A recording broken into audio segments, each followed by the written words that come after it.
പരിശുദ്ധാത്മാവേ എന്നിൽ നിറയണമേ, നിറഞ്ഞു കവിയണമേ, കവിഞ്ഞൊഴുകണമേ. പുതിയൊരു ജനനം നൽകും പരിശുദ്ധാത്മാവേ, പുതിയൊരു ശക്തിയിലുണരാ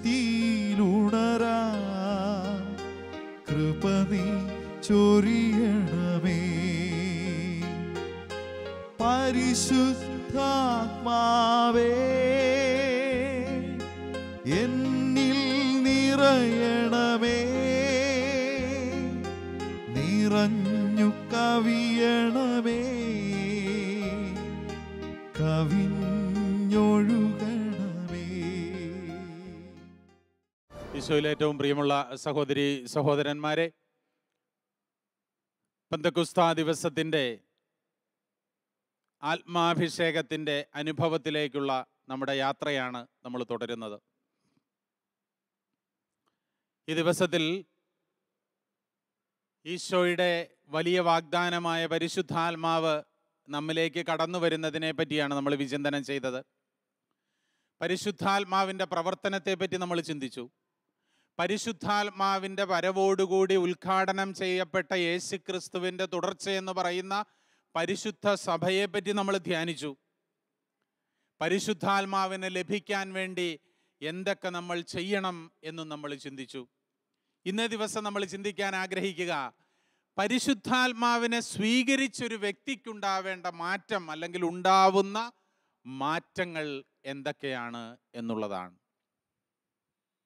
ഈ വചന വിചിന്തനത്തിന് ഉപോദ്ബലകമായി ഞാൻ എടുക്കുന്ന വചനഭാഗം യോഹന്നാൻ്റെ സുവിശേഷത്തിൻ്റെ 16-ാം അധ്യായത്തിൻ്റെ 5 മുതലുള്ള തിരുവചനങ്ങളിലാണ്. പ്രത്യേകമായി 8-ാമത്തെ വാക്യം മുതൽ ഈശോ പറയുകയാണ്, ഞാൻ പോവുകയാണ്, പരിശുദ്ധാത്മാവിനെ ഞാൻ അയക്കാൻ ഒരുങ്ങുകയാണ്. ഞാൻ അവിടെ ചെന്നാൽ എൻ്റെ പരിശുദ്ധാത്മാവിനെ, എൻ്റെ വാഗ്ദാനമായ പരിശുദ്ധാത്മാവിനെ നിങ്ങളിലേക്ക് അയക്കും.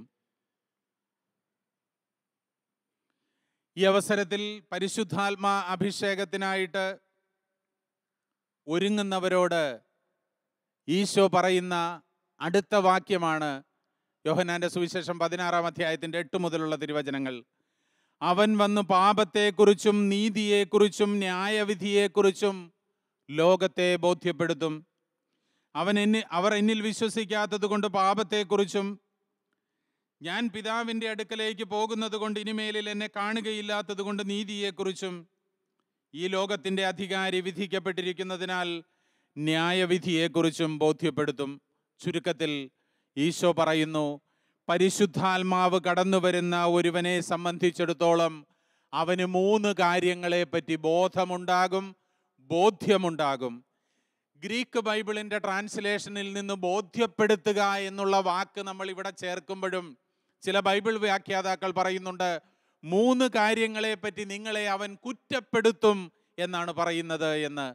ബോധ്യപ്പെടുത്തും എന്നുള്ള വാക്കോ അഥവാ കുറ്റപ്പെടുത്തും എന്നുള്ള വാക്കോ ആണ് പറയുക. ചുരുക്കത്തിൽ പരിശുദ്ധാത്മാവിനെ സ്വീകരിക്കുന്ന ഒരു വ്യക്തി 3 കാര്യങ്ങളെപ്പറ്റി ബോധമുള്ളവനായിരിക്കും, ബോധ്യമുള്ളവനായിരിക്കും. 1 പാപത്തെപ്പറ്റി, 2 നീതിയെപ്പറ്റി, 3 ന്യായവിധിയെപ്പറ്റി. ഈ 3 കാര്യങ്ങളാണ് നമ്മൾ ഈ സമയത്ത് വിചിന്തനത്തിന് വിഷയമാക്കുന്നത്. പാപത്തെപ്പറ്റി അവൻ നമ്മളെ ബോധ്യപ്പെടുത്തും. പ്രിയപ്പെട്ടവരെ, പാപബോധം എന്ന് പറയുന്നത് ഒരു വലിയ പുണ്യമാണ് എന്ന് എനിക്ക് പലപ്പോഴും തോന്നിയിട്ടുണ്ട്. കുമ്പസാരവേദികളിൽ ഒരുപാട് ആളുകൾ കടന്നു വരാറുണ്ട്.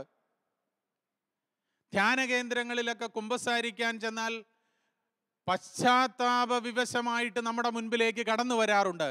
ഫ്രാൻസിസ് മാർപ്പാപ്പ പറഞ്ഞു, പശ്ചാത്താപ വിവശമായി കുമ്പസാരവേദിയുടെ മുൻപിൽ ഒരാൾ വന്ന് മുട്ടുമുട്ടി നിൽക്കുന്നു എന്ന് പറയുന്നത് തന്നെ അവിടെ കുമ്പസാരം സംഭവിച്ചു കഴിഞ്ഞു എന്ന്. കാരണം അവൻ്റെ ജീവിതത്തിൽ അവന് പാപബോധമുണ്ട് എന്നുള്ളതാണ്. ഞാൻ ചെയ്യുന്നത് തെറ്റാണ് എന്നുള്ള പൂർണ്ണമായ അവബോധത്തിലേക്ക് നമ്മളെ കൊണ്ടുവരുന്നതിനല്ലേ നമ്മൾ പശ്ചാത്താപം എന്ന് വിളിക്കുന്നത്, പാപബോധം എന്ന് വിളിക്കുന്നത്.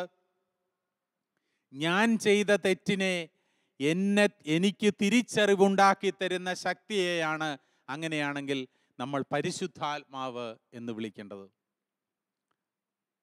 ഞാൻ എന്നിലേക്ക് കടന്നു വരുന്ന യേശുക്രിസ്തുവിൻ്റെ ആത്മാവിൻ്റെ പരിശുദ്ധാത്മാവിൻ്റെ പ്രവർത്തനത്താൽ എനിക്കുണ്ടാകുന്ന വലിയൊരു ബോധ്യമാണ് പാപബോധം എന്ന് പറയുന്നത്. പ്രിയമുള്ളവരെ, ഇന്നത്തെ ലോകത്തിൻ്റെ ഏറ്റവും വലിയ തിന്മ എന്താണ് എന്ന് ചോദിച്ചാൽ ജോൺ ബോൾ രണ്ടാമൻ മാർപ്പാപ്പ അസന്നിഗ്ധമായിട്ട് പറഞ്ഞു, പാപബോധമില്ലാത്തൊരു ജനമാണ് ഇന്നത്തെ ഏറ്റവും വലിയ പ്രശ്നം. ഞാനതിനെ ഈ പെന്തക്കുസ്താനുഭവ ധ്യാനത്തിൻ്റെ വെളിച്ചത്തിൽ മറ്റൊരു തരത്തിൽ പറയട്ടെ. ഇന്നത്തെ ലോകത്തിൻ്റെ ഏറ്റവും വലിയ പ്രശ്നം ആത്മാഭിഷേകമില്ലാത്ത ജനമാണ്. കാരണം പരിശുദ്ധാത്മാവ് അവരിലേക്ക് കടന്നു വന്നിട്ടുണ്ടെങ്കിൽ അവരിൽ പാപബോധം അറിയാതെ ഉണ്ടായേനെ. ഈ ലോകത്തിൽ ചില ക്രിമിനൽസിനെയൊക്കെ നമ്മൾ കണ്ടിട്ടില്ലേ? അവൻ ചെയ്യുന്നത് തെറ്റാണ് എന്നുള്ള ബോധം അവർക്കുണ്ടായാലല്ലേ അവർ ചെയ്യുന്ന തെറ്റിനെ പറ്റി പരിഹരിക്കാൻ പറ്റൂ. അത് വലുതും ചെറുതുമൊന്നുമില്ല കേട്ടോ. ഇപ്പം ഞാൻ മോഷ്ടിക്കുന്നു, മോഷണം തെറ്റാണ് എന്ന് എനിക്ക് ബോധ്യപ്പെട്ടാൽ മാത്രമേ എനിക്ക് മോഷ്ടിക്കാതിരിക്കാൻ പറ്റൂ. ഞാൻ കള്ളസാക്ഷ്യം പറയുന്നു, ഞാൻ മറ്റുള്ളവനുമായിട്ട് അവിഹിത ബന്ധത്തിൽ ഏർപ്പെടുന്നു, ഞാൻ മോശമായ കാര്യങ്ങളിലൂടെ കടന്നു പോകുന്നു. മോശമായ കാര്യങ്ങളിലൂടെ കടന്നു പോകുന്നു എന്ന് നമ്മൾ പറയുമ്പോൾ മോശമായ കാര്യങ്ങളിലൂടെ കടന്നു പോകുന്നത് തെറ്റാണ് എന്നുള്ള ബോധം എനിക്ക് തരുന്ന ശക്തിയെ ഈശോ വിളിച്ച പേരാണ് എൻ്റെ സഹായകൻ അഥവാ പരിശുദ്ധാത്മാവ് എന്ന്. അങ്ങനെ വരുമ്പോൾ ഈ ലോകത്തിൽ നമുക്ക് യഥാർത്ഥത്തിൽ പാപബോധം വെച്ച് നീട്ടുന്നത് പരിശുദ്ധാത്മാവാണ്. കുംഭസാരവേദിയിലേക്ക് നമ്മളെ അടുപ്പിക്കുന്നത് പരിശുദ്ധാത്മാവാണ്. സാധാരണ ഒരുപക്ഷെ നമ്മൾ മുൻകോപമുള്ള ഒരു ആള് നമ്മുടെ അടുത്ത് വന്നിട്ട് പറയുന്നു, എൻ്റെ അച്ചോ ഒരിക്കലും കോപിക്കരുതെന്ന് ഓർത്തിരുന്നതാണ് കേട്ടോ, പക്ഷെ പെട്ടെന്ന് കോപിച്ചു പോകും. കോപിച്ച് കഴിയുമ്പോഴുള്ള ഒരു സങ്കടമാണത്, കോപിക്കരുത് എന്ന് വിചാരിച്ചിരുന്നു എന്ന്. ഞാൻ അവരോടെപ്പോഴും പറയാറുണ്ട്, നമ്മളാരും രാവിലെ എഴുന്നേറ്റ് വരുന്നത് നേരം വെളുത്തല്ലോ അന്ന് 5-6 പാപം ചെയ്തേക്കാം എന്നോർത്തിട്ടല്ലല്ലോ. അറിയാതെ നമ്മൾ പാപം ചെയ്തു പോകുന്നു. അതിൻ്റെ കാരണം എന്താണെന്നറിയാവോ? നമ്മുടെ മനസ്സ് പറയുന്നിടത്ത് നമ്മുടെ ശരീരം വന്ന് നിൽക്കാത്തത് കൊണ്ടാണ്.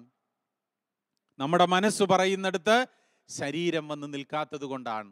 പക്ഷേ ആ ചെയ്തത് തെറ്റാണ് എന്നുള്ളൊരു ബോധം നിന്റെ മുന്നിലേക്ക്, നിന്റെ ഹൃദയത്തിലേക്ക് കടത്തിവിടുന്ന ആ ശക്തിയെയാണ് നമ്മൾ പരിശുദ്ധാത്മാവ് എന്ന് പറയുന്നത്.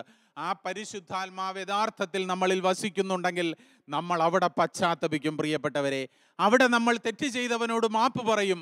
നമ്മൾ കുംഭസാരവേദിയിലേക്ക് കടന്നു പോകും. മേലിൽ പാപമില്ലാതെ ജീവിക്കാൻ ആവശ്യമായ നമ്മുടെ ജീവിതത്തിൻ്റെ കർമ്മക്രമങ്ങൾ നമ്മൾ ഉണ്ടാക്കും.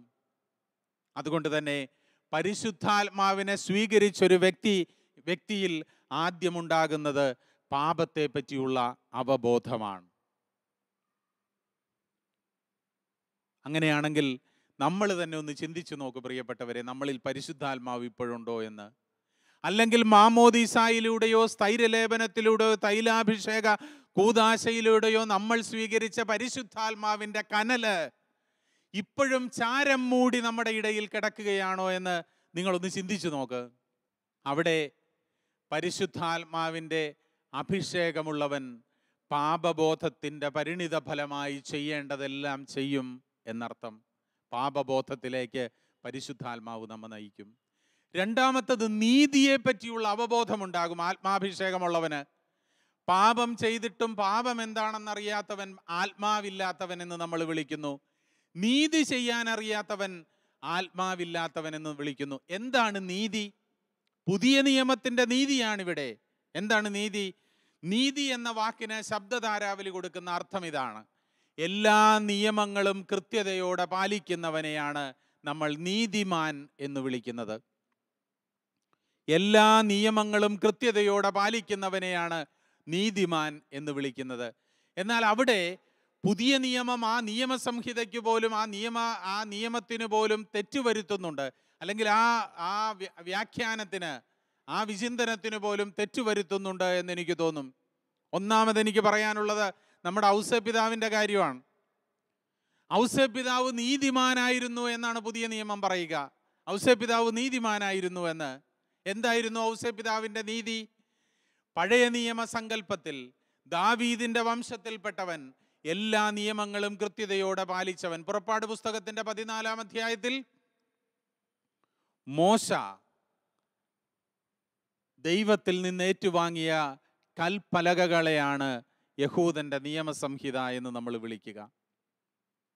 എന്നാൽ ഈ 10 പ്രമാണങ്ങളുടെ വെളിച്ചത്തിൽ നമ്മൾ സ്വീകരിച്ച, അല്ലെങ്കിൽ യഹൂദൻ സ്വീകരിച്ച, ദൈവ വിശ്വാസികളായിരുന്നവർ സ്വീകരിച്ച ഈ 10 പ്രമാണങ്ങളെ യഹൂദ നിയമങ്ങൾ വലുതാക്കി കൊണ്ടുവന്നു. ചരിത്രകാരന്മാർ പറയുക അവസാനം അവർക്ക് 613 നിയമങ്ങൾ ഉണ്ടായിരുന്നു എന്നുള്ളതാണ്. ഈ 613 നിയമങ്ങളിൽ 365 പോസിറ്റീവ് ലോസും 248 നെഗറ്റീവ് ലോസും ഉണ്ടായിരുന്നു. എന്താ പോസിറ്റീവ് ലോസ് എന്ന് പറഞ്ഞാൽ? ഇന്നത് ചെയ്യണം ചെയ്യണം ചെയ്യണം എന്ന് പറയുന്നതാണ് പോസിറ്റീവ് ലോസ്. ഇന്നത് ചെയ്യരുത് ചെയ്യരുത് ചെയ്യരുത് എന്ന് പറയുന്നതാണ് നെഗറ്റീവ് ലോസ് എന്ന് പറയുക. ഈ പോസിറ്റീവ് ലോസും നെഗറ്റീവ് ലോസും പാടത്തിന്റെ വരമ്പത്ത് കൂടി പോയപ്പോൾ കതിരുകർ പറിച്ചു എന്നുള്ളത് സാപത്തിൽ ചെയ്യാവുന്ന കാര്യമായിരുന്നില്ല അവർക്ക്. അത് നിയമത്തിന്റെ ലംഘനമായിരുന്നു. ഒരുപക്ഷെ സാപത്ത് ദിവസം ഒരു തളർവാദ രോഗിയെ സുഖപ്പെടുത്തുന്നത് അവർക്ക് ചെയ്യാവുന്ന കാര്യമായിരുന്നില്ല. അത് അതിന് വിരുദ്ധമായിട്ടുള്ള ഒരു കാര്യമായിരുന്നു. ഇങ്ങനെയുള്ള നിയമങ്ങളിൽ ഒന്നായിരുന്നു വ്യഭിചാരത്തിൽ അവിഹിതമായ ബന്ധത്തിലൂടെ ഗർഭം ധരിച്ചതായിട്ട് ആരെയെങ്കിലും പിടിക്കപ്പെട്ടാൽ അവളെ കല്ലെറിഞ്ഞു കൊല്ലണമെന്നുള്ളത്. എന്നാൽ ഔസേപ്പിതാവിനെ പറ്റി സുവിശേഷം പറയുന്നു, അവൻ നീതിമാനായിരുന്നത് കൊണ്ട് അവൻ്റെ ജീവിതത്തിൽ അവളെ അപകീർത്തിപ്പെടുത്തുവാൻ മനസ്സുവരാതെ അവളെ രഹസ്യത്തിൽ ഉപേക്ഷിക്കാൻ തീരുമാനിച്ചു. അതൊരു നീതിയാണോ പ്രിയപ്പെട്ടവരെ? നിയമങ്ങൾ പാലിക്കുന്നതാണ് നീതിയെങ്കിൽ യഹൂദനെ സംബന്ധിച്ചിടത്തോളം ഒരു നീതിരാഹിത്യമല്ലേ ഔസേപ്പിതാവോടെ ചെയ്യുന്നത്? എന്നാൽ നമ്മൾ ഇവിടെ മനസ്സിലാക്കുന്നു, പുതിയ നിയമത്തിൽ നീതി എന്ന് പറയുന്നതിന് മറ്റൊരു ഭാഷ്യം കടന്നു വരുന്നു. ഔസേപ്പിതാവ് നമ്മുടെ ഭാഷയിൽ നീതിമാനായിരുന്നു എന്നല്ല, ഔസേപ്പിതാവ് കരുണാമയനായിരുന്നു എന്ന് പറയണം. അങ്ങനെയാണെങ്കിൽ പരിശുദ്ധാത്മാവ് നമ്മളെ ബോധ്യപ്പെടുത്തുന്നത് കാരുണ്യത്തെ പറ്റിയാണ്. പരിശുദ്ധാത്മാവ് നമ്മളോട് ചെയ്യാൻ ആവശ്യപ്പെടുന്നത് കാരുണ്യമാണ്. പാപത്തെ പറ്റി ബോധം കൊടുക്കുന്നവൻ ലോകത്തിൻ്റെ മധ്യത്തിലേക്ക് ഇറങ്ങിച്ചെന്ന് കാരുണ്യം ചെയ്യാൻ നമ്മളെ ബോധ്യപ്പെടുത്തുന്നവനാണ് പരിശുദ്ധാത്മാവ്. ഒരുപക്ഷെ പഴയ നിയമത്തെ സംബന്ധിച്ചിടത്തോളം നിയമങ്ങൾ കൃത്യമായി പാലിക്കുന്നവനാരോ അവനാണ് നീതിമാൻ. നിയമങ്ങൾ കൃത്യമായി പാലിക്കുന്നവനാരോ അവനുള്ളതാണ് സ്വർഗരാജ്യം. എന്നാൽ പുതിയ നിയമത്തിൻ്റെ പശ്ചാത്തലത്തിൽ ഇതിനെയെല്ലാം വേറിട്ട് നിൽക്കുകയാണ്. പരിശുദ്ധാത്മാഭിഷേകം സ്വീകരിക്കുന്നവൻ ലോകത്തിൻ്റെ മധ്യത്തിലേക്ക് പോയി അവരുടെ മുൻപിൽ കരുണയായി മാറണമെന്നുള്ളതാണ്. നീതിയെപ്പറ്റി ബോധ്യമുണ്ടാക്കും എന്നിവിടെ ഈശോ പറയുന്നതിനെ നമ്മൾ വ്യാഖ്യാനിച്ചെടുക്കേണ്ടത്. വിശുദ്ധ കുർബാനയിൽ വന്ന് ഈ ദേവാലയത്തിൽ നിന്നുകൊണ്ട് ഒരു ബലിയർപ്പണത്തിൽ പങ്കെടുക്കുന്നത് കൊണ്ട് ആത്മാഭിഷേകമുള്ളവൻ്റെ റോള് തീർന്നില്ല എന്നർത്ഥം. പിന്നെ എന്ത് ചെയ്യണം? ഞാനൊരു സ്ഥലത്ത് പഠനത്തിലായിരുന്നപ്പോൾ അവിടെ ഒരു ഇടവകയിൽ സേവനത്തിന് പോകുമായിരുന്നു. ആ ഇടവകയിലെ മെത്രാൻ, ഞാനവിടെ സേവനം ചെയ്യുന്ന സമയത്ത് ചിലപ്പോഴൊക്കെ കുർബാനയ്ക്ക് വരും. ഒരു 4-5 പ്രാവശ്യമെങ്കിലും 2-3 വർഷം ഞാൻ 1 മാസം വീതം സേവനം ചെയ്യുമ്പോൾ ആ പിതാവ് അവിടെ വന്ന് കുർബാന ചൊല്ലിയിട്ടുണ്ട്. അദ്ദേഹം കുർബാന ചൊല്ലിയിട്ട് അതിൻ്റെ അവസാനം ലത്തീൻ ക്രമത്തിലാണ്. ലത്തീൻ ക്രമത്തിലെ കുർബാനയുടെ അവസാനം പറയുന്നത് ദിവ്യപൂജ സമാപിച്ചു, സമാധാനത്തിൽ പോവുക എന്നാണ്. ഈ പിതാവ് പറയും, ദിവ്യപൂജ സമാപിച്ചിട്ടില്ല, നിങ്ങൾ പോയി വിശുദ്ധ കുർബാന ഈ ലോകത്തിൻ്റെ മധ്യത്തിൽ അർപ്പിക്കുക എന്ന്. The mass is not ended. Go and celebrate the Holy Eucharist. The mass is not ended. Go and celebrate the Holy Eucharist. ലോകത്തിൻ്റെ മധ്യത്തിലേക്ക് കടന്നുപോയിട്ട് അവിടെ നിങ്ങൾ തിരുവചനം പ്രഘോഷിക്കാൻ, അവിടെ വിശുദ്ധ കുർബാന അർപ്പിക്കാൻ ആവശ്യപ്പെടുന്നു. അതാണ് പരിശുദ്ധാത്മാഭിഷേകം എന്ന് പറയുന്നത്. നമ്മുടെ എല്ലാം ജീവിതത്തിൽ ഒരു പ്രാർത്ഥന കൊണ്ടോ 12 മണിക്കൂർ ആരാധന കൊണ്ടോ ഭക്താഭ്യാസങ്ങൾ കൊണ്ടോ മാത്രം ചുരുങ്ങി നിൽക്കുന്ന ഒരു ജീവിത ശൈലിയിലേക്ക് നമ്മളെ ഒതുക്കുന്നതല്ല ആത്മാഭിഷേകം അഥവാ നീതിയുടെ അംശം എന്ന് പറയുന്നത്. ഇത് വിശുദ്ധ ഗ്രന്ഥത്തിന്റെ ആരംഭം മുതൽ, ഔസേപ്പിതാവിന്റെ ഉദാഹരണം ഞാൻ പറഞ്ഞല്ലോ. എന്താ പരിശുദ്ധയമ്മ ചെയ്തത്? പരിശുദ്ധയമ്മയുടെ ഹൃദയത്തിൽ ആത്മാഭിഷേകം ഉരുവാക്കപ്പെട്ടപ്പോൾ, പരിശുദ്ധാത്മാവിന്റെ ബീജമെന്ന് നമുക്ക് വിളിക്കാവുന്ന യേശുക്രിസ്തുവിന്റെ ജന്മം അവിടെ രൂപപ്പെട്ടപ്പോ അവൾ തിടുക്കത്തിൽ യാത്രയായി ഏലീശുവായ്ക്ക് ശുശ്രൂഷ ചെയ്യാൻ. അതെ, പരിശുദ്ധാത്മാഭിഷേകം എന്നാൽ ശുശ്രൂഷയുടെ ഒരു ജീവിത ശൈലിയാണ്. അതുകൊണ്ട് തന്നെ നമ്മളൊരു 10 പേരെ 20 പേരെ അല്ലെങ്കിൽ നമ്മുടെ ഇടവകയിലുള്ള നമ്മുടെ കൂട്ടായ്മയിലുള്ള കുറച്ച് പേരെ ഒന്ന് എടുത്തു നോക്കിയേ. ചിലർ വളരെ സർവീസ് മൈൻഡഡ് ആയിരിക്കും, ചിലർ എന്ത് കാര്യത്തിന് നമ്മളെ സഹായിക്കാൻ തയ്യാറുള്ളവരായിരിക്കും, ചിലർ ഏത് തരത്തിലും നമ്മുടെ കൂടെ വഴങ്ങുന്നവരായിരിക്കും, നമ്മുടെ കൂടെ സഹകരിക്കുന്നവരായിരിക്കും. പരിശുദ്ധാത്മാവുള്ളവരാണ് അവർ എന്ന് നമ്മൾ പറയണം. കാരണം ഈശോ പറയുന്നു, അവൻ നീതിയെപ്പറ്റി ബോധം കൊടുക്കുന്നവനാണ്. പുതിയ നിയമത്തിന്റെ ഭാഷയിലെ നീതിയെപ്പറ്റി ബോധം കൊടുക്കുന്നവൻ. ധനവാന്റെയും ലാസറിന്റെയും ഉപമ പറഞ്ഞുകൊണ്ട് നീതി എന്താണ് എന്ന് ഈശോ നമുക്ക് പറഞ്ഞു തന്നിട്ടുണ്ട്. നീതി എന്ന് പറയുന്നത് തൻ്റെ പടിവാതിൽക്കൽ കിടക്കുന്ന ദരിദ്രവാസിയുടെ മുൻപിൽ അവനിൽ പോലും കണ്ണ് എത്താൻ കഴിവുള്ളവനെയാണ് ദൈവരാജ്യത്തിൻ്റെ നീതി എന്ന് നമ്മൾ വിളിക്കുക. മത്തായിയുടെ സുവിശേഷം 25-ാം അധ്യായം അവസാന അത്താഴത്തിൻ്റെ സംഭവം പറഞ്ഞിട്ട് അവൻ പറഞ്ഞു, എന്താണ് ദൈവരാജ്യത്തിൻ്റെ നീതി? വിശക്കുന്നവന് ഭക്ഷണം കൊടുക്കുന്നത്, ദാഹിക്കുന്നവന് കുടിക്കാൻ കൊടുക്കുന്നവന്, ഇല്ലാത്തവന് പങ്കുവയ്ക്കുന്നത്, അതാണ് നീതി. പരിശുദ്ധാത്മാവ് നമ്മളെ ബോധ്യപ്പെടുത്തും പ്രിയപ്പെട്ടവരെ ഈ നീതിയെപ്പറ്റി. സക്കേവൂസിൻ്റെ വീട്ടിലേക്ക് ഈശോ കടന്നു ചെല്ലുന്നുണ്ട്. അവനും ഈശോയും ഒന്നായി തീരുന്ന സമയത്തല്ല ഈശോ ആ കുടുംബത്തിന് രക്ഷ കൊടുക്കുന്നത്, മറിച്ച് ദൈവത്തിൻ്റെ നീതി എന്ന് പറയുന്നത് അവൻ ഈശോയോടൊന്നായി തീരുന്നതും ഞാൻ ആരുടേതെങ്കിലും വഞ്ചിച്ചെടുത്തിട്ടുണ്ടെങ്കിൽ അത് 3 ഇരട്ടിയായി 4 ഇരട്ടിയായി തിരിച്ചു കൊടുക്കും എന്ന് പറയുന്നതും, എന്തെങ്കിലുമൊക്കെ സംഭവിച്ചിട്ടുണ്ടെങ്കിൽ ആരുടേതെങ്കിലുമൊക്കെ വഞ്ചിച്ചെടുത്തിട്ടുണ്ടെങ്കിൽ അതെല്ലാം ഞാൻ തിരിച്ചു കൊടുക്കുമെന്ന് പറയുന്ന സമയത്താണ് ആ ഭവനത്തിന് രക്ഷ വരുന്നത്. ഈശോയുടെ നീതി സക്കേവൂസിന് രക്ഷ കൊടുക്കുന്ന, എല്ലാവർക്കുമായി പങ്കുവെക്കുന്ന സമയത്ത് രക്ഷ കൊടുക്കുന്ന നീതിയാണ്. ഈശോയുടെ നീതി എന്ന് പറയുന്നത് പടിവാതിൽക്കൽ കിടക്കുന്ന ലാസറിന്റെ മേൽ കണ്ണ് ചെല്ലുമ്പോൾ അവന് കൊടുക്കുന്ന സ്വർഗരാജ്യം, അല്ലെങ്കിൽ അവന് കൊടുക്കുന്ന നരകത്തിന്റെ നീതിയാണ്. ഈശോയുടെ നീതി എന്ന് പറയുന്നത് ഒരുപക്ഷെ അവസാന വിധിയിലേക്ക് കടന്നു വരുമ്പോൾ നമ്മുടെ പള്ളിയും പ്രാർത്ഥനയും നമ്മുടെ ആരാധനയും പ്രാർത്ഥനാഭ്യാസങ്ങളും എല്ലാം കഴിഞ്ഞിട്ട് വിശക്കുന്നവന് ഭക്ഷണമായി, ദാഹിക്കുന്നവന് ദാഹജലമായി കടന്നു ചെല്ലാൻ നമുക്ക് സാധിച്ച നിമിഷങ്ങളെ തിരിച്ചറിയുന്നതാണ് പുതിയ നിയമത്തിന്റെ നീതി എന്ന് പറയുന്നത്. അതുകൊണ്ടാണ് ഔസേപ്പിതാവ് നീതിമാനാണ് എന്ന് പറഞ്ഞത്. ഈശോ നമ്മളെ പഠിപ്പിക്കുന്നത് നീതിയെ പറ്റിയാണ്. ഒരുപക്ഷെ പാപബോധമുള്ളവനെ കണ്ടാൽ അവനിൽ പരിശുദ്ധാത്മാവുണ്ട് എന്ന് പറയുന്നത് പോലെ പ്രവർത്തന നിരതനാകുന്ന ക്രിസ്ത്യാനിയെ കണ്ടാൽ അവനെയും നമ്മൾ പരിശുദ്ധാത്മാഭിഷേകമുള്ളവൻ എന്ന് വിളിക്കണം. ഒരു പക്ഷേ ഞാനൊരു വൈദികനായി ജീവിക്കുന്ന സമയത്ത് എന്നോട് ആരെങ്കിലും വന്ന് ചോദിക്കുകയാണ്, അച്ഛൻ എന്തിനാണ് ഒരു വൈദികനായത് എന്ന് ചോദിച്ചാൽ എനിക്ക് പറയാൻ പറ്റുമോ ഞാൻ വ്യഭിചാരം ചെയ്യാതിരിക്കാനാണ് വൈദികനായത് എന്ന്? ഞാൻ കള്ളസാക്ഷി പറയാതിരിക്കാനാണ് വൈദികനായത് എന്ന്? കള്ളസാക്ഷി പറയാതിരിക്കാൻ ഒരാൾ വൈദികനാകണ്ട, വ്യഭിചാരം ചെയ്യാതിരിക്കാൻ ഒരാൾ വൈദികനാകണ്ട. മറിച്ച് എന്നിൽ പുരോഹിത ശുശ്രൂഷയിലൂടെ, പൗരോഹിത്യ പട്ടത്തിലൂടെ എനിക്ക് ലഭിച്ച പരിശുദ്ധാത്മാഭിഷേകത്തിൽ ഞാൻ വ്യഭിചാരം ചെയ്യാതിരിക്കുമ്പോഴും കള്ളസാക്ഷി ചെയ്യാതിരിക്കുമ്പോഴും ഈ ലോകത്തിന് നന്മ ചെയ്തുകൊണ്ട് കടന്നു പോകുന്ന ഒരു പുരോഹിതനാകുമ്പോഴാണ് ഞാൻ ആത്മാഭിഷേകമുള്ള ഒരു വൈദികനായി മാറുക. ഇത് കേട്ടുകൊണ്ടിരിക്കുന്ന ലക്ഷോപലക്ഷം ആളുകളോട് എനിക്ക് പറയാനുള്ളത് ഇത് മാത്രമാണ്: നിങ്ങളിൽ പരിശുദ്ധാത്മാവുണ്ടോ എന്ന് നിങ്ങൾ തന്നെ ചിന്തിച്ചു നോക്കണം.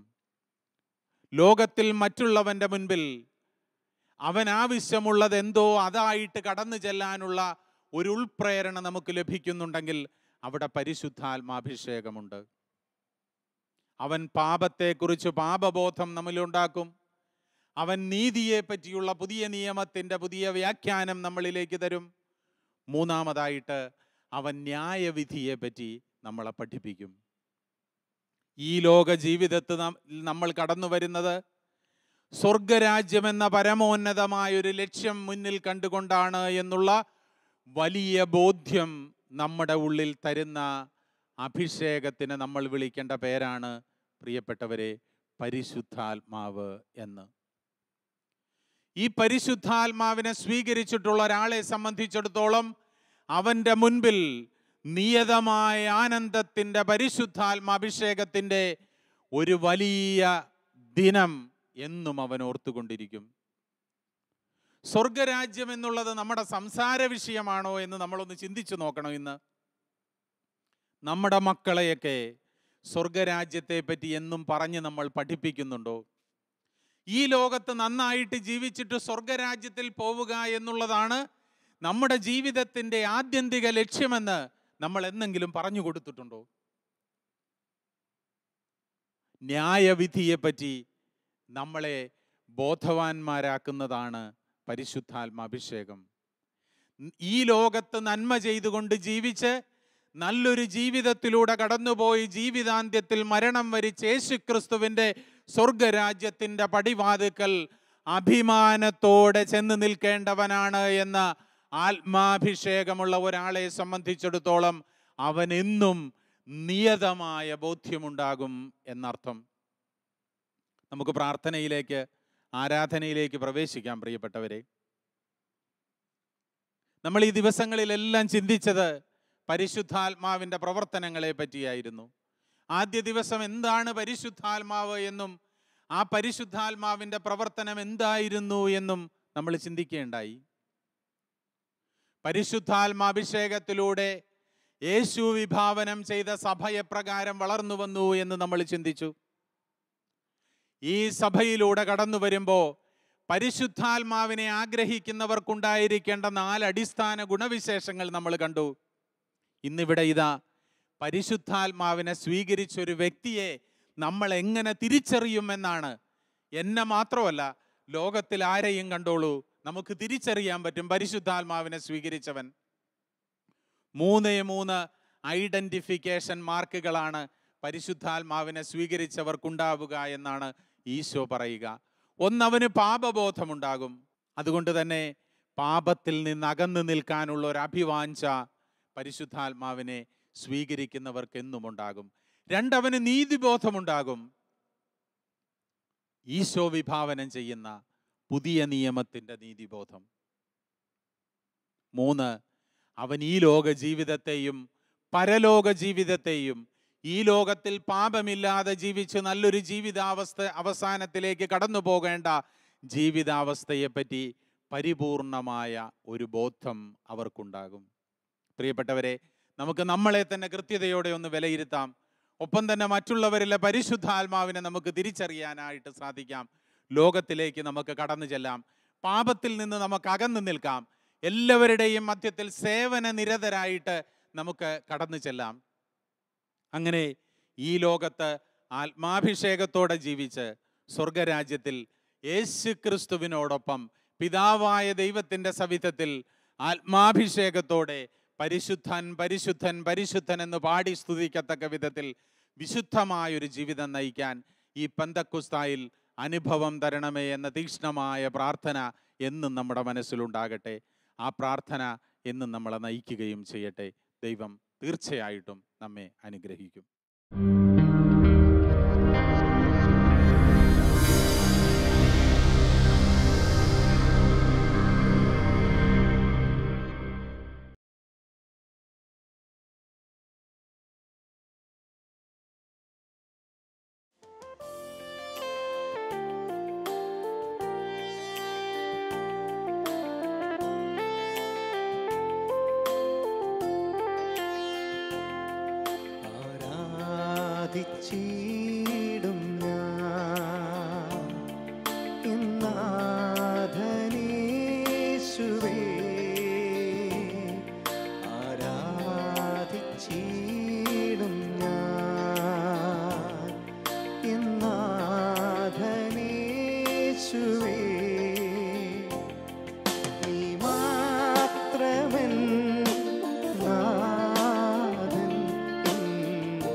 എന്നാഥനേശുവേ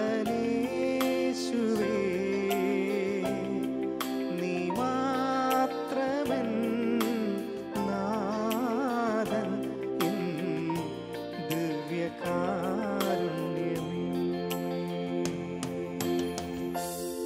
പരിശുദ്ധ പരമദിവ്യകാരുണ്യത്തിന് എന്നേരവും ആരാധനയും സ്തുതിയും പുകഴ്ചയും ഉണ്ടായിരിക്കട്ടെ. പരിശുദ്ധ പരമദിവ്യകാരുണ്യത്തിന് എന്നേരവും ആരാധനയും സ്തുതിയും പുകഴ്ചയും ഉണ്ടായിരിക്കട്ടെ. പരിശുദ്ധ പരമദിവ്യകാരുണ്യത്തിന് എന്നേരവും ആരാധനയും സ്തുതിയും പുകഴ്ചയും ഉണ്ടായിരിക്കട്ടെ.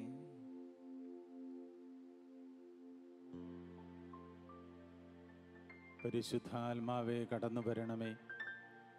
പന്തക്കുസ്ത ഞങ്ങളുടെ ജീവിതത്തിൻ്റെ അനുഭവമാക്കി മാറ്റണമേ. യോഹന്നാന്റെ സുവിശേഷത്തിൻ്റെ 16-ാം അധ്യായമാണ് നമ്മൾ വിചിന്തനം ചെയ്തത്. ഞാൻ പോകുന്നത് നിങ്ങളുടെ നന്മയ്ക്ക് വേണ്ടിയാണ് എന്ന് ഈശോയുടെ പ്രഖ്യാപനം. അങ്ങനെ നന്മയ്ക്ക് വേണ്ടി പോയി സഹായകൻ ലോകത്തിലേക്ക് വന്നു കഴിയുമ്പോൾ 3 കാര്യങ്ങളിൽ അവൻ നമ്മളെ വെളിവുള്ളവരാക്കും എന്നാണ് നമ്മൾ കേട്ടത്.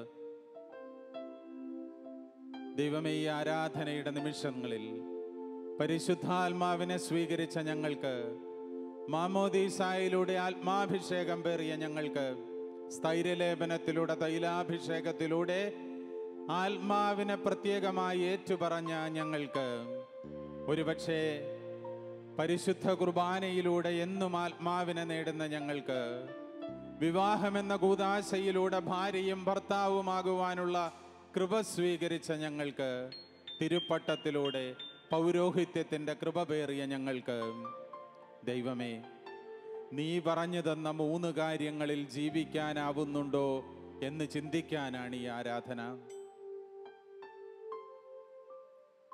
അവൻ വരുന്നത് പാപത്തെക്കുറിച്ചും നീതിയെക്കുറിച്ചും ന്യായവിധിയെക്കുറിച്ചും പഠിപ്പിക്കാനാണ്. 5, 10, 20 വർഷമായിട്ട് ഞാൻ കുമ്പസാരിച്ചിട്ടും എല്ലാ കുമ്പസാരങ്ങളിലും ഒരേ പാപങ്ങളേറ്റു പറയുന്നു എങ്കിൽ അതിനർത്ഥം എന്നിൽ ഒരു പാപബോധമില്ല എന്നല്ലേ?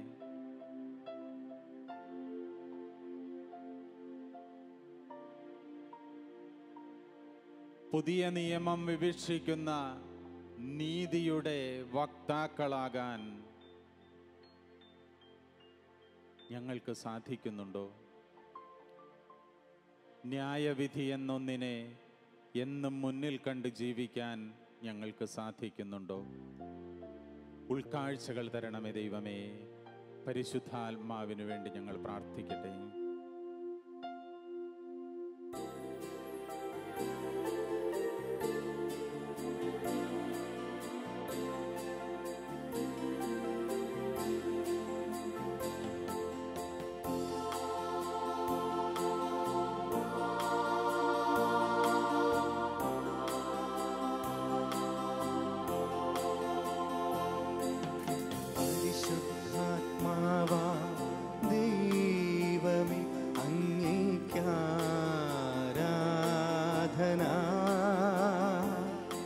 പിതാവിനും പുത്രനും സമനായ ദൈവമേ അങ്ങേക്ക് ആരാധന. പരിശുദ്ധാത്മാവാം ദൈവമേ അങ്ങേക്ക് ആരാധന. പിതാവിനും പുത്രനും സമനായ ദൈവമേ അങ്ങേക്ക് ആരാധന.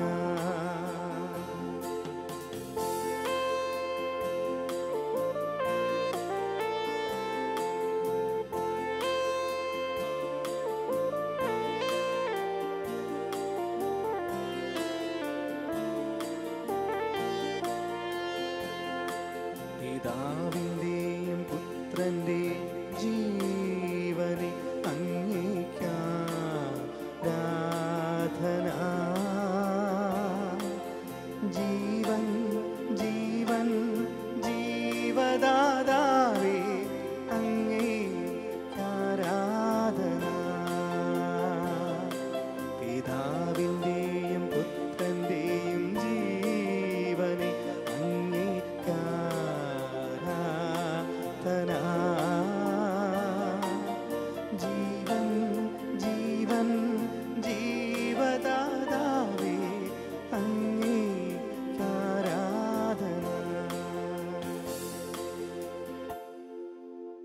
കർത്താവേ, കരുണയേകണമേ. ആത്മാവിനെ സ്വീകരിച്ച ഞങ്ങൾ എന്താണ് ഇങ്ങനെ എന്ന് ചിന്തിക്കുന്ന നിമിഷമാണോ? ആത്മാവിനെ സ്വീകരിച്ച ഞങ്ങൾ അഭിമാനത്തോടെ അതോർത്ത് സന്തോഷിക്കുന്ന നിമിഷമാണോ ഇത്? യഥാർത്ഥമായ പാപബോധം പരിശുദ്ധാത്മാവിൻ്റെ കൃപയാണ്. ചെറുതും വലുതുമായ വിവിധങ്ങളായ പാപങ്ങളിലൂടെ കടന്നു പോകുന്നവരാണല്ലോ തമ്പുരാനെ ഞങ്ങൾ ഓരോരുത്തരും. ഈശോയെ, പാപം ചെറുതാണെങ്കിലും വലുതാണെങ്കിലും തെറ്റാണ് എന്ന് ഒരു വലിയ ഉൾക്കാഴ്ചയിലേക്ക് ഞങ്ങൾ കടന്നു വരുന്നതും അതിനുവേണ്ടി ഒന്ന് കുമ്പസാരിക്കണമെന്ന് ഞങ്ങൾ ആഗ്രഹിക്കുന്നതും ദൈവീകമാണ്, ആത്മീയമാണ്, ആത്മാഭിഷേകത്തിൻ്റെ അടയാളമാണ് എന്ന് ഞങ്ങൾ പഠിക്കുകയായിരുന്നു ഇന്ന്. ഈശോ, എൻ്റെ ജീവിതത്തെ ഞാനൊന്ന് വിലയിരുത്തട്ടെ. എത്രയോ പാപങ്ങൾ, മറ്റുള്ളവരെ അംഗീകരിക്കാത്തത്, അവർക്ക് യാതൊരു വിലയും കൊടുക്കാത്തത്, അവരുടെ മനസ്സിനെ പറ്റി ചിന്തിക്കാതെ അവരോട് മെക്കിട്ട് കയറുന്നത്, മറ്റുള്ളവരുടേത് മോഷ്ടിക്കുന്നത്, കള്ളസാക്ഷ്യം പറയുന്നത്, നിസ്സാരമെന്ന് നമുക്ക് തോന്നാവുന്ന കുറേയേറെ പാപങ്ങൾ എൻ്റെ ജീവിതത്തിൽ ഉണ്ടാകുമ്പോഴും ഞാൻ ചെയ്തത് തെറ്റിപ്പോയി എന്ന വലിയ ബോധ്യത്തോടുകൂടി ദൈവസന്നിധിയിൽ മാപ്പപേക്ഷിക്കാൻ, കുമ്പസാരവേദിയുടെ മുൻപിൽ മുട്ടിന്മേൽ നിൽക്കാൻ ദൈവമേ എനിക്കായിട്ടില്ലെങ്കിൽ അതിൻ്റെ അർത്ഥം എന്നിൽ പരിശുദ്ധാത്മാവില്ല എന്നാണ്. അതിൻ്റെ അർത്ഥം ഞാൻ സ്ഥൈര്യലേപനത്തിൽ സ്വീകരിച്ച പരിശുദ്ധാത്മാവിനെ ഞാൻ എവിടെയോ കുഴിച്ചു മൂടിയിരിക്കുന്നു എന്നാണ്. ഞാൻ മാമോദീസായിൽ സ്വീകരിച്ച പരിശുദ്ധാത്മാവിനെ ഞാൻ എവിടെയോ മറച്ചു വച്ചിരിക്കുന്നു എന്നാണ്. ഓരോ വിശുദ്ധ കുർബാനയിലും ഞാൻ ഈ ദേവാലയത്തിലേക്ക് കടന്നു വന്നിട്ട് എൻ്റെ ജീവിതത്തിൽ ഒരു മാറ്റവും ഉണ്ടായില്ല എന്നാണ്.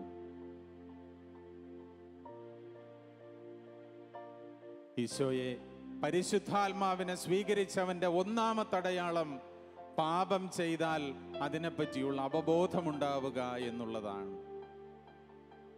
ദൈവമേ, പാപാവബോധത്തിനായി ഞങ്ങൾ പ്രാർത്ഥിക്കുന്നു. അല്ല, പരിശുദ്ധാത്മാവിനായി ഞങ്ങൾ പ്രാർത്ഥിക്കുന്നു.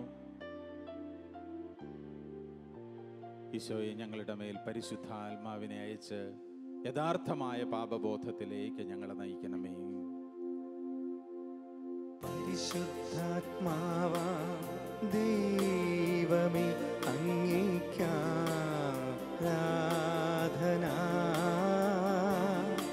പിതാവിനും പുത്രനും സമനായ ദൈവമേ, അങ്ങേയ്ക്കാരാധന.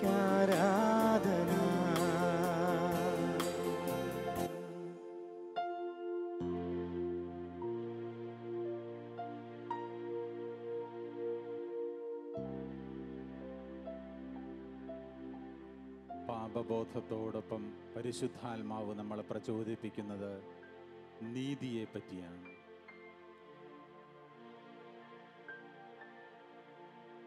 എന്ത് നീതിയാണ് ഞാൻ ചെയ്തത്? വചന സന്ദേശത്തിൽ ഞാൻ ശ്രവിച്ചതുപോലെ പുതിയ നിയമത്തിൻ്റെ എന്ത് നീതിയാണ് ഓരോ വിശുദ്ധ കുർബാനയ്ക്കും ശേഷം എനിക്ക് ചെയ്യാൻ സാധിക്കുന്നത്?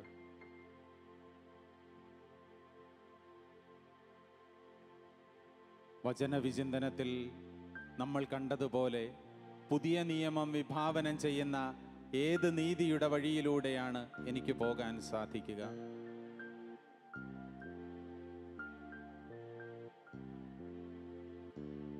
ഈശോയെ, ഞാൻ അനുദിന ജീവിതത്തിലൂടെ നടന്നു നീങ്ങുമ്പോൾ വഴിയിൽ കണ്ടൊരു ലാസറിനെ തിരിച്ചറിയാൻ എനിക്ക് സാധിച്ചിട്ടുണ്ടോ?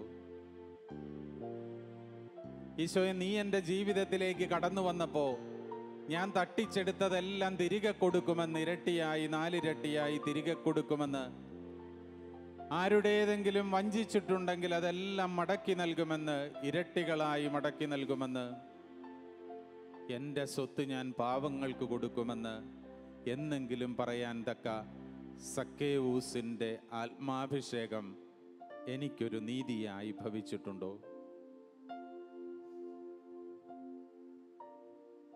വിശന്നു പൊരിയുന്നവനെ വഴിയരികിൽ കണ്ടപ്പോ, ദാഹിക്കുന്നവൻ വന്നൊരിറ്റു വെള്ളത്തിനു വേണ്ടി യാചിച്ചപ്പോ, കാരാഗ്രഹത്തിലും ആശുപത്രികളിലും എല്ലാം ചെന്ന് അവിടെയെല്ലാം ആലംബഹീനരെ കണ്ടുമുട്ടിയപ്പോ ഈശോയെ അത് നീയാണ് എന്ന് തിരിച്ചറിയാനുള്ള ആത്മാഭിഷേകം, നീതിയുടെ വഴി, പുതിയ നിയമത്തിന്റെ നീതിയുടെ വഴി എന്നെ നീ പഠിപ്പിച്ചത് എനിക്ക് പ്രായോഗികമാക്കാൻ സാധിച്ചിട്ടുണ്ടോ? പുതിയ നിയമത്തിന്റെ നീതിയെ പറ്റി ഞങ്ങളെ പഠിപ്പിക്കണമേ നാഥ. പുതിയ പെന്തക്കോസ്തായിലൂടെ ആത്മാഭിഷേകം നമുക്ക് നൽകണമേ, ഞങ്ങൾക്ക് നൽകണമേ നാഥ. നമുക്ക് ഒരുമിച്ച് പ്രാർത്ഥിക്കാം. നീതി ബോധവും പാപ ബോധവും ഏകും ആത്മാവേ, നീതി ബോധവും പാപ ബോധവും ഏകും ആത്മാവേ,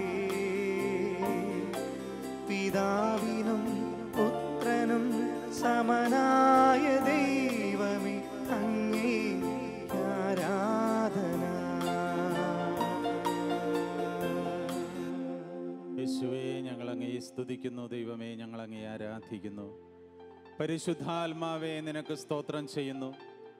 പരിശുദ്ധാത്മാഭിഷേകത്തിലേക്ക് കടന്നു വന്ന ഒരുവന്റെ മൂന്നാമത്തെ ഗുണവിശേഷം അവൻ ന്യായവിധിയെ പറ്റി എന്നും ബോധമുള്ളവനായിരിക്കും എന്നാണ്. ഈ ലോകത്ത് ജീവിക്കുമ്പോൾ എന്തിനെയെങ്കിലും നമ്മൾ പേടിക്കണമെങ്കിൽ അത് ദൈവത്തിൻ്റെ വിധിയെ മാത്രമാണ്. പ്രിയപ്പെട്ടവരെ, നമ്മൾ ഈ ലോകത്ത് ജീവിക്കുമ്പോൾ എന്തിനെയെങ്കിലുമൊക്കെ നമ്മൾ മാനിക്കണമെങ്കിൽ അത് ദൈവത്തിൻ്റെ ന്യായവിധിയെയാണ്. ചെറിയ ചെറിയ തെറ്റുകളൊക്കെ ചെയ്യുന്നത് കുഴപ്പമില്ല എന്ന്, മറ്റുള്ളവനെ താറടിച്ച് കാണിക്കുന്നത് ഒരു പ്രശ്നമല്ല എന്നെല്ലാം എൻ്റെ മനസ്സിൽ ചെറുതും വലുതുമായ ധാരണകൾ കടന്നു വരുന്നുണ്ടെങ്കിൽ അതിൻ്റെ എല്ലാം അർത്ഥം ഒരു ദിവസം ഞാൻ ദൈവത്തിൻ്റെ ന്യായാസനത്തിങ്കൽ ചെന്ന് നിന്ന് ശരിയും തെറ്റും തിരിച്ചറിയാൻ, നന്മയും തിന്മയും വിവേചിച്ചറിയാൻ അങ്ങനെ ഒരു ദിവസം എനിക്കുണ്ടാകും എന്നുള്ള ബോധ്യക്കുറവ് കൊണ്ടാണ്. അതിനർത്ഥം എന്നിൽ പരിശുദ്ധാത്മാവില്ല എന്ന് തന്നെ. ഈശോയെ, നിന്റെ പരിശുദ്ധാത്മാവിനെ അയച്ച് യഥാർത്ഥമായ നീതിബോധത്തോടൊപ്പം തന്നെ ന്യായാന്യായങ്ങളെ പറ്റിയുള്ള ബോധ്യം ഞങ്ങൾക്ക് തരണമേ. ശരിതെറ്റുകളെ പറ്റിയുള്ള അറിവ് ഞങ്ങൾക്ക് തരണമേ. ഒരു ദിവസം പിതാവായ ദൈവത്തിൻ്റെ മുൻപിൽ നിൽക്കുമ്പോൾ പരിശുദ്ധാത്മാഭിഷേകത്തോടെ ഈ ജീവിതം മുഴുവൻ മാർക്കിൽ പാസ്സായി എന്ന് പറയാൻ തക്ക വിധത്തിൽ ഞങ്ങളുടെ ജീവിതങ്ങളെ ക്രമീകരിക്കാൻ നീ ഞങ്ങളെ പര്യാപ്തരാക്കണമേ. നീതി ബോധവും പാപ ബോധവും ഏകും ആത്മാവേ, നീതി ബോധവും ന്യായ ബോധവും ഏകും ആത്മാവേ, പിതാവിനും പുത്രനും സമനാം ദൈവമേ അങ്ങേ ആരാധന. കർത്താവായ ഈശോയെ, ആരാധനയുടെ ശേഷിക്കുന്ന മിനിറ്റുകളിൽ ഞങ്ങൾ ഒരിക്കൽ കൂടി സ്ലീഹന്മാരിൽ നിറഞ്ഞതുപോലെ ഞങ്ങളിലേക്ക് കടന്നു വരണമേ എന്ന് പ്രാർത്ഥിക്കാൻ ഒരുങ്ങുകയാണ്. ഈശോയെ, പന്തക്കുസ്താനുഭവത്തിൻ്റെ ഈ ആരാധന ഞങ്ങൾ ഇവിടെ സമാപിപ്പിക്കുന്നു. പക്ഷേ പന്തക്കുസ്താനുഭവത്തിനുള്ള പ്രാർത്ഥന ഞങ്ങൾ തുടരുന്നു. ഈശോയെ, പരിശുദ്ധാത്മാവിനുള്ള ഞങ്ങളുടെ വലിയ കരഞ്ഞപേക്ഷ ഞങ്ങൾ ഇനിയും തുടരും. ദൈവമേ, സ്ലീഹന്മാരിൽ നിറഞ്ഞതുപോലെ ഞങ്ങളുടെ ഹൃദയങ്ങളിലേക്ക്, ഞങ്ങളുടെ ശരീരങ്ങളിലേക്ക്, ഞങ്ങളുടെ കൂട്ടായ്മകളിലേക്ക് കടന്നു വരണമേ എന്ന് ഞങ്ങൾ പാടി പ്രാർത്ഥിക്കുന്നു. സ്ലീഹന്മാരിൽ നിറഞ്ഞപ്പോൾ ശക്തിയേകി നയിക്കണേ, സ്ലീഹന്മാരിൽ നിറഞ്ഞപ്പോൾ ശക്തിയേകി നയിക്കണേ. കർത്താവേ, ഈ ദിവസങ്ങളിലെ പന്തക്കുസ്താനുഭവത്തിന്റെ ധ്യാന വഴികളിലൂടെ കടന്നു വന്ന സകലരെയും നിന്റെ സന്നിധിയിൽ അർപ്പിക്കുന്നു. ഈശോയെ, ഈ ദിവസങ്ങളിൽ ആത്മാഭിഷേകത്തിനായി കരഞ്ഞപേക്ഷിച്ച സകലരെയും നിന്റെ മുൻപിൽ അർപ്പിക്കുന്നു. ഈശോയെ, ഈ ദിവസങ്ങളിലെ ഞങ്ങളുടെ പ്രാർത്ഥനയുടെ ഫലം സ്ലീഹന്മാരിൽ നിറഞ്ഞ പോൽ പരിശുദ്ധാത്മാഭിഷേകമായി ഞങ്ങളുടെ മേൽ നിറയ്ക്കണമേ. സ്ലീഹന്മാരിൽ നിറഞ്ഞ പോൽ ശക്തിയേകി നയിക്കണേ. സ്ലീഹന്മാരിൽ നിറഞ്ഞ പോൽ ശക്തിയേകി നയിക്കണേ. ഈശോയെ, ഞങ്ങളുടെ ദുഃഖങ്ങളെ ഞങ്ങൾ ഈ സമയത്ത് സമർപ്പിക്കുന്നു. ഈശോയെ, ഈ സമയങ്ങളിലെല്ലാം ഞങ്ങളുടെ പ്രാർത്ഥനയുടെ വിഷയമായിരുന്ന ഒന്നല്ലെങ്കിൽ മറ്റൊരു ദുഃഖങ്ങൾ ഞങ്ങളുടെ ജീവിതത്തിലേക്ക് കടന്നു വന്നിട്ടുണ്ടാകാം. ഞങ്ങളുടെ കടബാധ്യതകൾ, രോഗങ്ങൾ, ഒരുപക്ഷെ ഞങ്ങളുടെ ജീവിതത്തിലെ ചില പോരായ്മകൾ, കുറവുകൾ.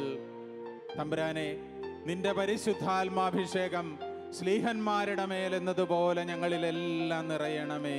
സ്ലീഹന്മാരിൽ നിറഞ്ഞ പോൽ ശക്തിയേകി നയിക്കണേ. സ്ലീഹന്മാരിൽ നിറഞ്ഞ പോൽ ശക്തിയേകി നയിക്കണേ. നമ്മുടെ കുടുംബങ്ങളെ, ഇടവകയെ, സഭയെ മുഴുവൻ ഒരിക്കൽ കൂടി നമ്മൾ സമർപ്പിക്കുകയാണ്. ഈശോയെ, ഞങ്ങൾ ഈ ദിവസങ്ങളിൽ പ്രാർത്ഥിച്ച എല്ലാ കാര്യങ്ങളും നിന്റെ മുൻപിൽ അർപ്പിക്കുന്നു. ഈശോയെ, ഞങ്ങൾ ഈ ദിവസങ്ങളിൽ കേട്ട എല്ലാ കാര്യങ്ങളും നിന്റെ മുൻപിൽ അർപ്പിക്കുന്നു. തമ്പുരാനെ, ഞങ്ങളുടെ ജീവിതത്തിലേക്ക് നീ കടന്നു വരണം. പുതിയൊരു പെന്തക്കുസ്ത ഞങ്ങളുടെ ജീവിതത്തിൽ ഉണ്ടാകണം. ഈശോയെ, ഞങ്ങളുടെ ജീവിതങ്ങളെ വിശുദ്ധീകരിക്കാൻ നിന്നെ മുറുകെ പിടിച്ചുകൊണ്ട് പരിശുദ്ധാത്മാഭിഷേകത്തിനായി യാചിക്കുന്ന ഈ വിശ്വാസ സമൂഹത്തെ മുഴുവൻ, ലക്ഷോപലക്ഷം ആളുകളെ മുഴുവൻ നിന്റെ മുൻപിൽ സമർപ്പിച്ചുകൊണ്ട് ഞങ്ങൾ പ്രാർത്ഥിക്കുന്നു. സ്ലീഹന്മാരിൽ നിറഞ്ഞ പോൽ ഇവരിലെല്ലാം വന്ന് നിറയണമേ. സ്ലീഹന്മാരിൽ നിറഞ്ഞ പോൽ ശക്തിയേകി നയിക്കണേ. സ്ലീഹന്മാരിൽ നിറഞ്ഞ പോൽ ശക്തിയേകി നയിക്കണേ. നമ്മളെ തന്നെ പരിപൂർണമായി തമ്പുരാന്റെ മുൻപിൽ സമർപ്പിച്ച്, ദൈവമേ, നിന്റെ പെന്തക്കുസ്തയ്ക്കായിട്ട് ഞങ്ങളെ ഒരുക്കണമേ എന്ന പ്രാർത്ഥനയോടെ നമുക്കായിരിക്കാം. പരിശുദ്ധ പരമദിവ്യകാരുണ്യത്തിന് നേരവും ആരാധനയും സ്തുതിയും പുകഴ്ചയും ഉണ്ടായിരിക്കട്ടെ. പരിശുദ്ധ പരമദിവ്യകാരുണ്യത്തിന് നേരവും ആരാധനയും സ്തുതിയും പുകഴ്ചയും ഉണ്ടായിരിക്കട്ടെ. പരിശുദ്ധ പരമദിവ്യകാരുണ്യത്തിന് നേരവും ആരാധനയും സ്തുതിയും പുകഴ്ചയും ഉണ്ടായിരിക്കട്ടെ. ആരാധനയുടെ സമാപന ഗാനം, ആരാധനയുടെ ഒരു ഗാനം ആലപിക്കുന്നു. അതോടൊപ്പം നമ്മൾ ആശീർവാദവും.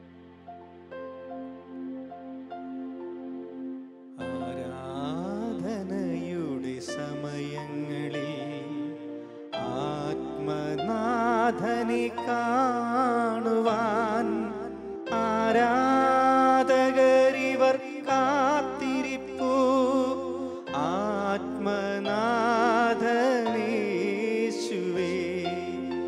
ആരാധന ആരാധന, ആയിരം ആരാധന.